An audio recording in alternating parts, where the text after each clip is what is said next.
This is for another project car that I haven't. Oh God! It moves the pilot bearing position to the right place. Yeah, do something different. It would be fun. It's like zero faith in this building. Jared's the only person who's got faith in me. Let's go.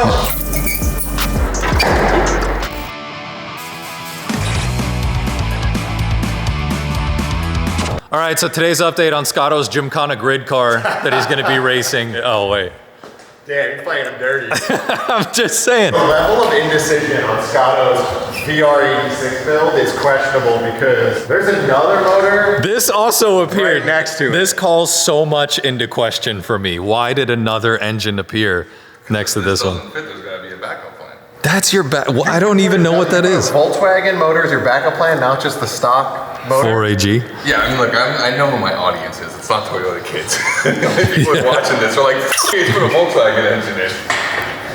Oh, I'm taking this. This is mine. I'm gonna remove this option from Brian's agenda. Wait, what do you want it for? You guys may see this gem sitting in the background and think Brian bought another heap of shit. Woo! This is my heap of shit, boys. Some people may think this is out of character for you, because if you joined the channel somewhat recently, you know Vin for cars like GT3s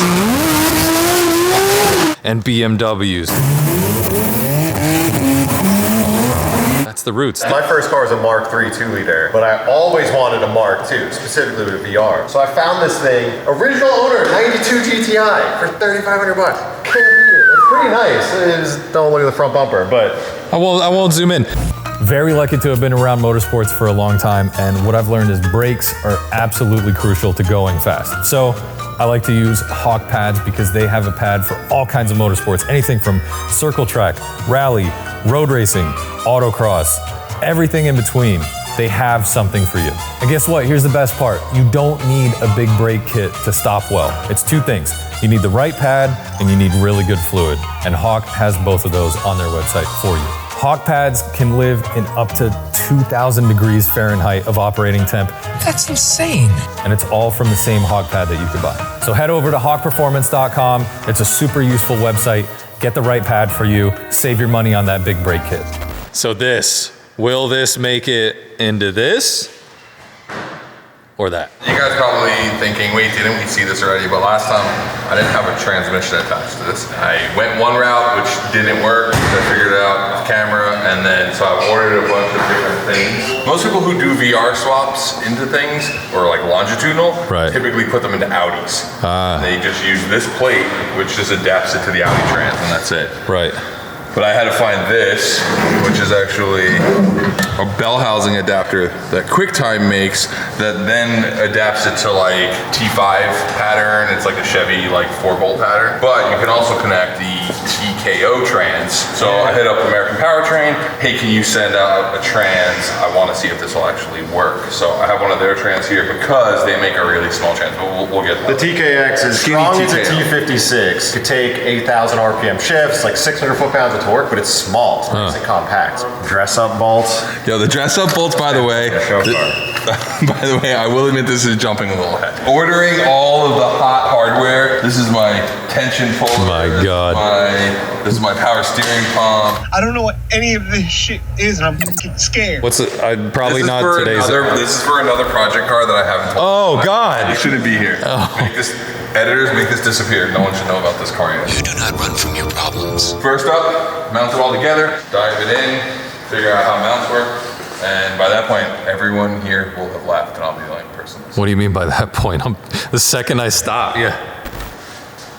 All right, so if you remember back to the first episode, I actually said I was gonna put a ZF trans out of a BMW using this beautiful little adapter here from the guys at RCP. This converts a 24 valve VR to a BMW E90 6-speed, which I think is kind of a big transmission. Unfortunately, I was not able to find the right transmission here. See, over there, as I did more and more research into this ZF trans, I found out that there's a major problem with them. One, not only are they kind of big, they no longer make service parts for them. But the more I looked into it, apparently this generation of the ZF is not really easily repairable. You have to do it with used parts or like track stuff down from Europe, which was not really ideal for what I wanted to do. So I started looking into all these other options, which is where we ended up landing with this kind of crazy collection of stuff, which I don't think anyone has done before.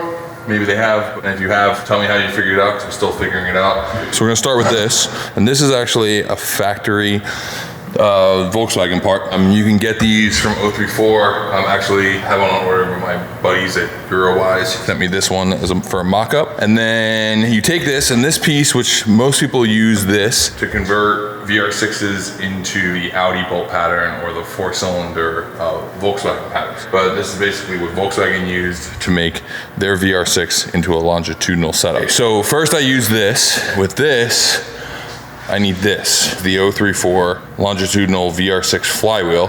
And what this does is, first off, it sets it off a little bit to make up for the adapter size, and while keeping the ring for the starter in the right place. Now, this will allow me to connect an Audi transmission, which does me zero good for this project. So now the next thing was, I did a bunch of research, and an interesting thing about QuickTime is that you do take custom applications, and if you ask them to build you a bell housing, they then put it in their order catalog. So if at some point someone custom asked for something weird, then it's still available. So I hit up QuickTime and I said, hey, I found a part number for converting a 4-cylinder Volkswagen engine to like a 4-bolt Chevy style pattern. Well, like the T5, I think the Muncie was like that. But more importantly for this application was also for the TKO trans. So TKO was a 5-speed trans. American Powertrain has a new TKX, which is this. And why is the TKX better? Well, they made it a lot smaller. That is the BMW or ZF trans I was planning to put in it. But they've made this smaller than even the TKO. So the TKO was always a narrow transmission, but it was tall, had a bunch of stuff sitting on top.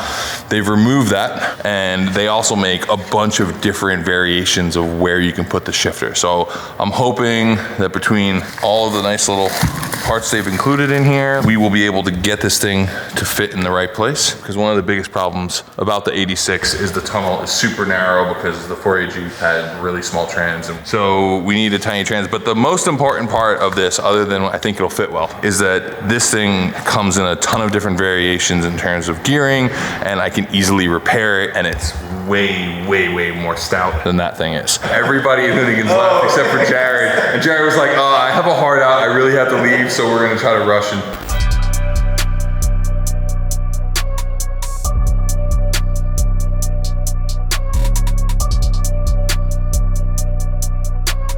I don't think they're gonna get the motor in today. I think they're gonna get it in today.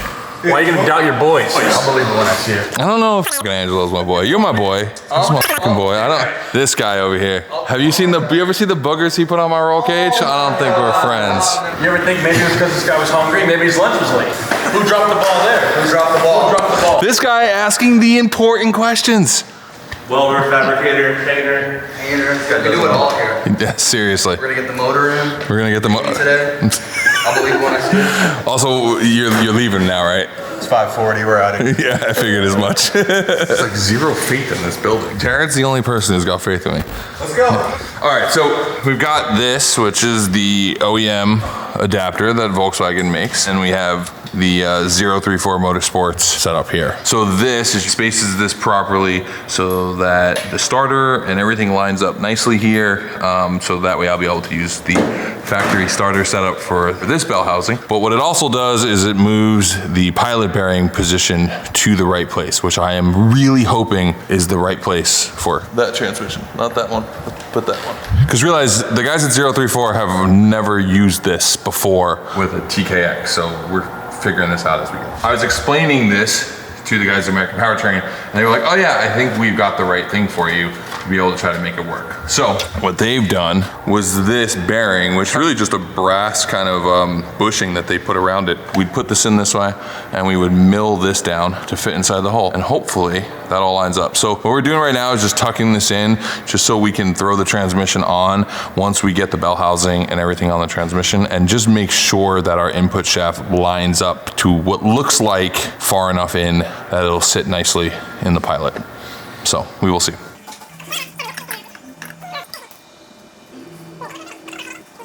Well, that ended quickly. And unfortunately, because this is built for a 4-cylinder style flywheel and also starter ring, it does not clear the actual starter ring here. So it seems pretty close. So we're gonna start by just maybe hitting all that with a flap disc and see if we can get it close. If not, we're gonna notch it out a little bit more. I thought this was gonna be our big issue, and that actually looks like it won't be too big of a deal. We also may get to that and realize that the input shaft sits entirely in the wrong place, but I think we'll be okay. Yeah, do something different. It would be fun, right? You could just put the beams in here and use the JSP kit. Done by now. I get it. It's killing me too.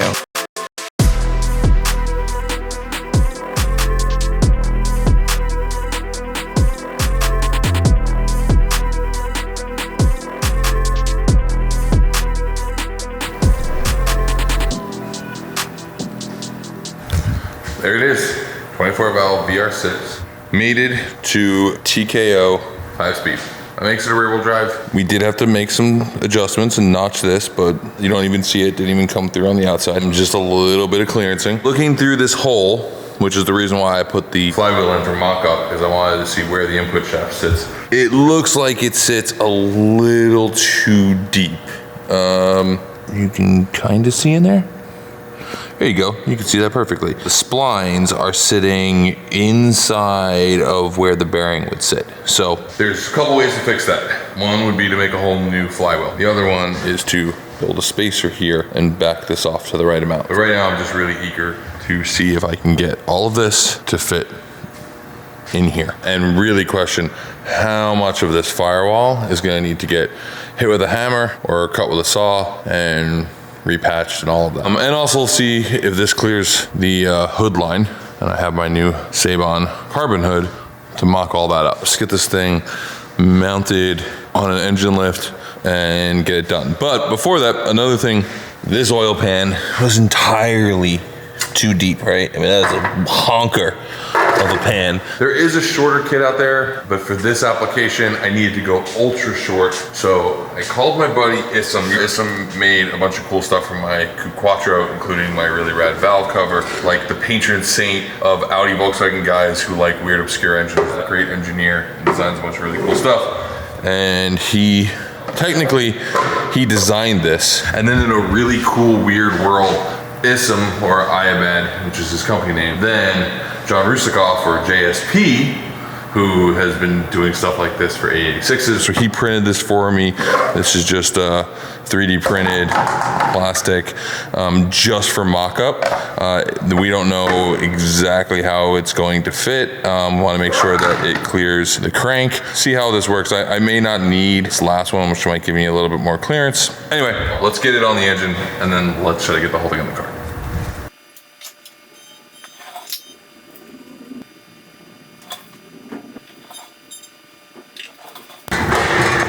Got the pan on and it looks good.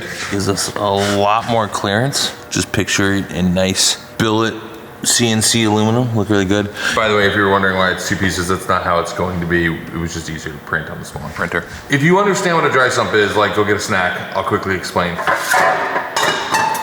Ever since the invention of the oiler engine, the oil was actually pumped through the engine so that you can oil, you know, really important parts and lubricate them. There was a basic system that we have used on almost all cars. Only really high-end performance cars come with a dry sump. Most is referred to as a wet sump. And that is something like this, right? This is a big pan, and the car's not on. All the oil trickles back down through the engine and drains into this pan. And the pump has a pickup, and the pickup picks up the oil. It then pumps it through the engine. This is a basic system.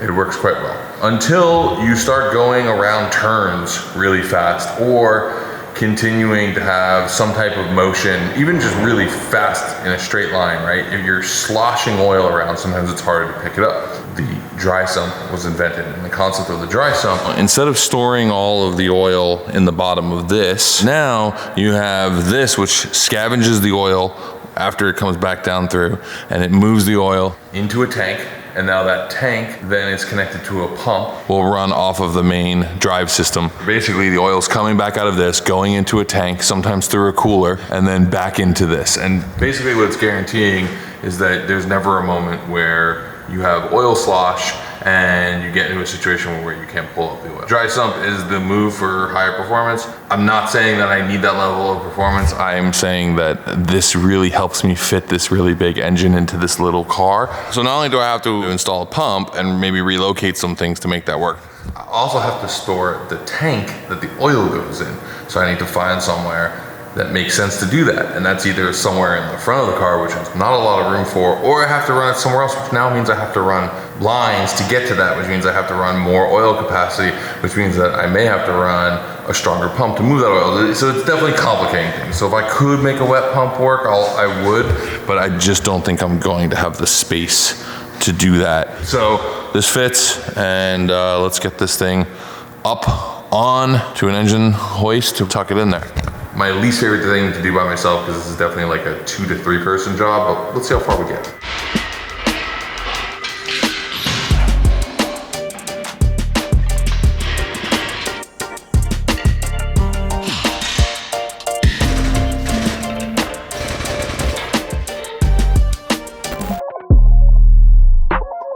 We're out here next to Brian's AE8. It's the next day, motor's still not in. Just thought we'd give a little follow-up. And we're back. It was way too difficult to try to do that myself. This thing kept spinning, needed some extra hands, so waited for the morning to get the boys to come help me. We're gonna stab this for the first time, slide it in, see how it feels.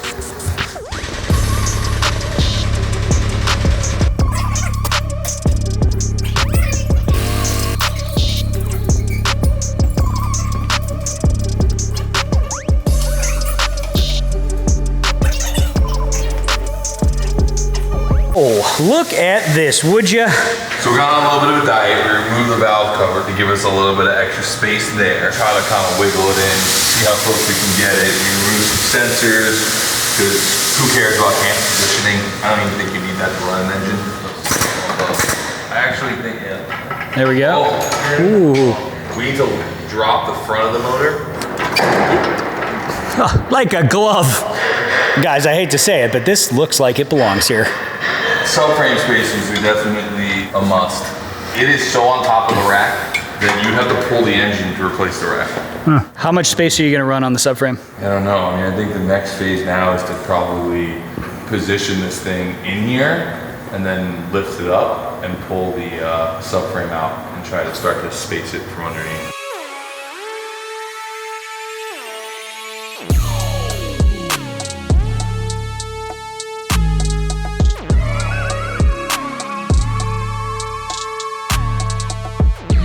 All right, so we set this up to position the engine. Basically, if you've never used one of these before, it's like front wheel drive. They call them like a gearbox support.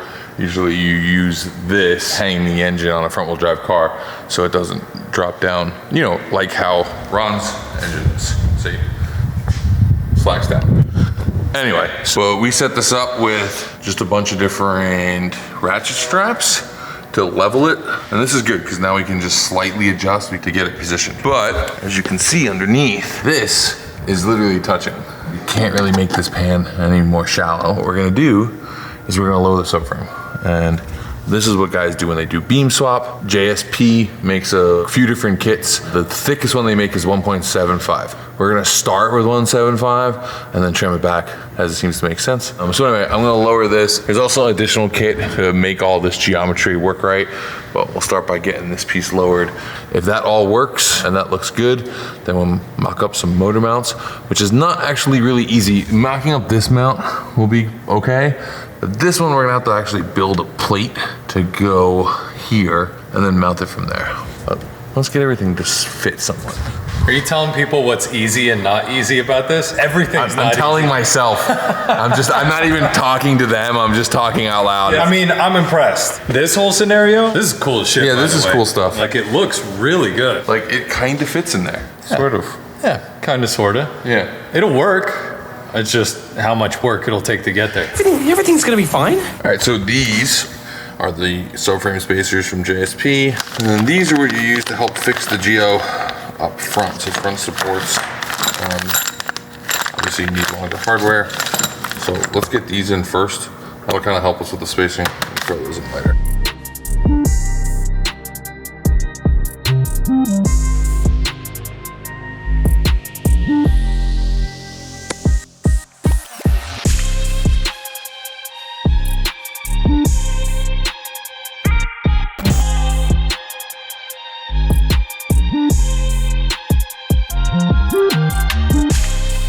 So we got the subframe spacer kit in, and look at that, voila, you have space. Bunch of room here, maybe have this tilt up a little bit, give me a little more clearance back here. Let's force a little bit more of the oil to move up to those outlets, and then yeah, everything else is here. So here's the big thick boy, and then these two help adjust the rest of the geo for the front to make that all work out well. And if you're asking yourself, I just added 1.5 inches of space to the geometry, doesn't that change everything? Probably gonna lower the car more than 1.5 inches from stock, so not any more than lowering a car does. Between these and how I can adjust these, I can basically set the car up so that it's stock geo but low. So Tomorrow it is. all right, so now the last thing to do is to see if the steering rack actually fits. Remember, I'm retaining the power steering because my friend John said you absolutely want power steering in a Gymkhana car. You don't want to go with the manual rack. And this is the power steering rack that came out of this 86 right here. But you'll notice that this one looks a little different. And this is actually the early model. So this comes out of the early cars. This one is in the late cars, right? Zenki, Kuki. This one, being the Zenki, is a little different. The obvious visual differences, which is that this was nice before the bean counters. The Toyota tried to save a few pennies. It's a full cast unit, where this one's got like steel stamped into this collar. But the biggest difference for what we care about is this. If you look at the height of these and these nipples, I want to give myself as much room as possible, and this is where these exit now. These exit off the back. So what I'm gonna do real quickly is I'm gonna make sure that I can get this in. I realize that this is gonna be a pain to get in and out. Gonna take off probably the lines every time I have to take it in and out. But let's be honest, you don't really have to pull a power steering rack too often. You know, seals go bad, things will need to be fixed, and I do not want to create a situation for myself that is an impossible service, where every time I have to work on my power steering rack, I have to either remove the entire engine, transmission, or both. So let's see if we can just shimmy this in here.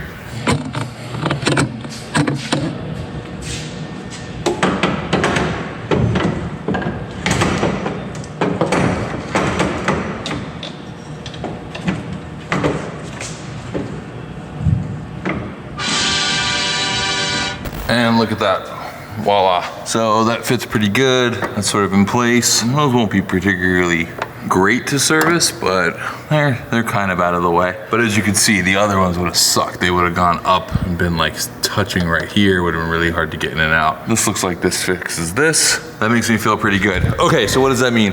That means it's time to start making the motor mounts. Now that we know that everything fits, everything lines up. Actually, we have one last thing to do before we do the motor mounts, and that's to add the spacer in here, so we can actually just position the back, the actual transmission itself, where it goes. This will slide itself back, I'm thinking about 1/2 inch. And the good news is you can see this is where the factory transmission mounts are.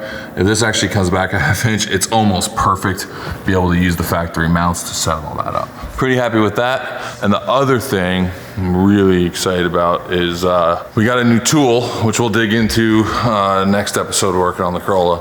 But the new tool we've got. You guys filming?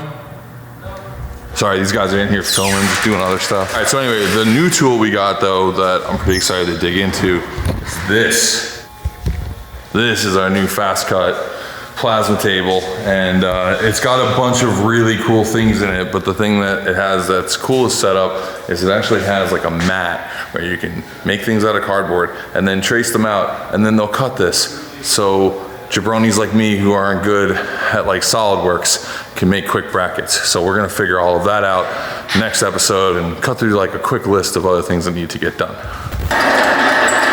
Now that we know the VR6 fits, it's time to put this back into the wall of shame. I mean the wall of engines that don't ever get put back into cars. I have a plan for this engine to go into another project. It was never supposed to be for this one, so now I can find its place back on the wall. If you haven't seen, we redecorated the wall. It's quite nice.